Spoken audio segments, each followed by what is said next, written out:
Each year in Colorado, about 260,000 children and adults are in need of mental health care, yet tens of thousands go without that care because there aren't enough providers. In fact, there are only 15 psychiatrists per 100,000 people in Colorado, yet there are 92 primary care providers per 100,000 people.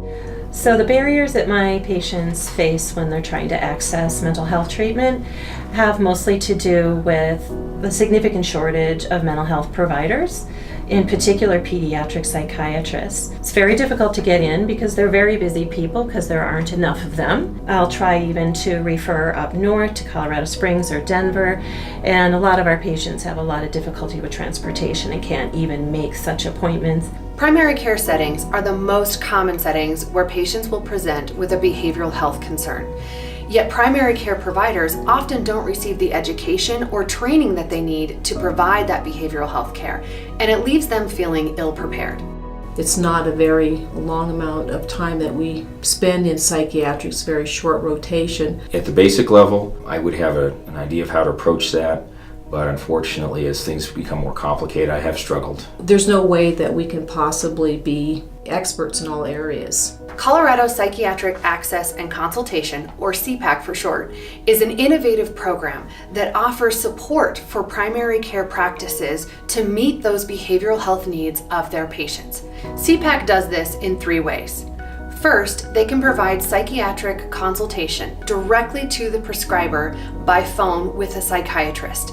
These can be done in under 30 minutes of request or scheduled at the provider's convenience. So I started initially with C-PAC when it was just a little baby C-PAC, and it only treated kids, and now it treats kids and adults and offers those services to our primary care physicians across a large portion of the state of Colorado. The average length of time it takes to get someone in to a psychiatrist, if you just pick up the phone, you're a person with average insurance or a payer source, it takes at least 90 days, sometimes longer, and you're on a waiting list.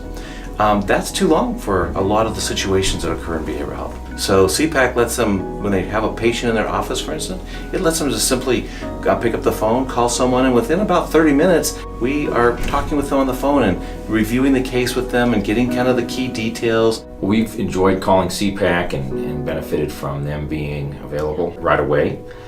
Sometimes while the patient is still in the room. I've called several times, and each time we've gotten a prompt response from a very professional psychiatrist. When we've had those complicated cases, especially pediatric cases where there's a mixed picture or there may not be just one diagnosis operating and we don't get a good history, those are the cases where the C-PAC professionals have really benefited us with the information they can provide. They call me back whenever I need it and really spend more time than I would expect going through the problem. Primary care providers can speak directly with a psychiatrist and receive medication recommendations and discuss whether it is appropriate to refer the patient to a psychiatrist for ongoing care and treatment. It's readily available, so we can call immediately, and by giving us feedback on all these different conditions, bipolar, schizophrenia, whatever we may be dealing with, they give us some basis to make a diagnosis and treat the patient with the appropriate medications and counseling as well. And usually they know most of what needs to happen in doing the treatment they want to do. They kind of need a little bit more of a, yeah, that makes sense, or add one more thing to the story and then you're perfect.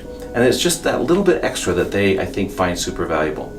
C-PAC provides patients with outpatient behavioral health referrals that are able to meet their needs. C-PAC also provides on-site trainings to the primary care practices, specifically addressing behavioral health needs and psychopharmacology. We do trainings through C-PAC. Different clinics have asked us to come on board and support them by bringing in didactics, which is just one way that people learn how to do new stuff. And so we will go to a primary care clinic, usually meet them over lunch or when they have an opening that they create in their schedule. And there's usually a topic or two that they want covered, some area. Quite honestly, it's usually around ADHD, maybe a tough differential around bipolar disorder, could be schizophrenia, but those are topics that we bring to them and just kind of go over the basics of that. A lot of the nurse practitioners, I think, find it quite helpful, and I think the PCPs or the physicians find it kind of reassuring that they already understand a lot of it, but they get a little bit of an update in the process too. C-PAC is a significant resource for primary care clinics, especially in rural and frontier areas of our state. Even in urban areas, it can take months to be able to get an appointment to see a psychiatrist. On average, C-PAC provides 1,600 services per year. All C-PAC services are free. There is never any charge to the patient, the primary care provider, or the clinic. So the way this is set up is pretty unique in the sense that it's payer blind. It doesn't matter what resource a person in your office or the PCP's office comes with. The C-PAC group is set up to treat anyone that's in front of you at the time. It's free and it's easy to access, which I think is kind of fun. You're talking to a psychiatrist in 30 minutes. Where else can you do that? C-PAC brings hope and support to patients and to the primary care offices who are seeking to treat the whole patient.